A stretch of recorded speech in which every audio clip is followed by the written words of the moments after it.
Hello, sports fan. This is Steven here with Sports Choice Plus. I'm bringing you a very special breakdown.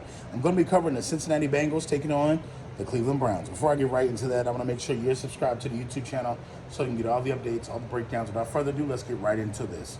When you're looking at the Cincinnati Bengals, they're coming off of a loss in the AFC Championship game. Very disappointing, but they had a possibility of winning against the Chiefs. You looked at every single play matters. You have to play 4 quarters of football in order to beat the Chiefs.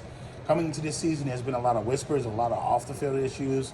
Joe Burrow's been hurt. There's a lot of issues about T. Higgins with his contract. There's been a lot of talk. Not necessarily about football. So what I want to see from the Cincinnati Bengals, them get back to their football playing ways. You're looking at the Cleveland Browns coming in. They've orchestrated one of the best rosters assembled. When you look at their offensive talent, when you're looking just essentially at the quarterback with Deshaun Watson, when you're looking at them possibly having one of the best young tight ends in the NFL. And then you have to look at the defensive side of the ball. They're scrappy on defense, and they can make plays on defense as well. Stefanski is going to call these games interesting. He's going to keep the Browns in the game. You got to think Nick Chubb is going to be one to want to prove that he's one of the best rushers in the NFL. He's looking to get a bigger contract. So you're looking at this is going to be a big season for the Browns. Deshaun Watson finally has a full start to his season after being suspended last year coming into the season with all the off-the-field stuff. Now you're looking at essentially, can Deshaun Watson carry this Browns team that's full of stars all over the place on defense and offense?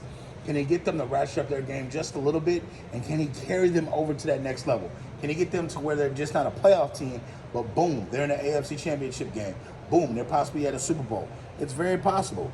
So I want to keep by saying Stefanski's going to keep them in the game. Joe Burrow probably is not going to play in this game. There's a chance that he may not play in this game. There's a chance he can play in the game. So you got to keep in mind, if he doesn't play in this game, the Cleveland Browns have an excellent chance to win this. No disrespect to anybody that's a backup for the Bengals, no matter who they choose to keep or play. They're not Joe Burrow. Joe Burrow's the guy that's making those throws down the field. He's challenging the linebackers. He's challenging the corners. He's looking off the safeties. He's making the big throws down the field. They don't have a backup guy that's just like that. So you got to keep in mind the defensive talent for Cleveland is going to step up to essentially the rise today.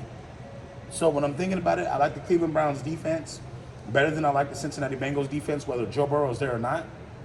Jamar Chase and company have the better skill set players, but if you don't have Joe Burrow back there throwing that, it's a snowball in hell chance. So I'm looking at the Cleveland Browns in this one. If Joe Burrow does not play, I have the Cleveland Browns winning this one. If Joe Burrow plays, I have the Cincinnati Bengals winning this one. It's very clear and cut. I feel like Joe Burrow is healthy. I feel like he can play. I've seen him running around in preseason. I've seen him running around in practice since the injury, so I think that he possibly could go. But if Joe Burrow doesn't go, the Cleveland Browns are going to have their time picking apart the Bengals on defense. So all you Bengals fans, get in the comment section. All you Cincy fans and Cleveland Browns fans, both get in the comment section. Tell me what you think of the prediction, and talk your shit in the comment section. Definitely get in there. Don't forget to check out Sports Choice Plus for all the breakdowns and all the updates, and we'll see you on game day.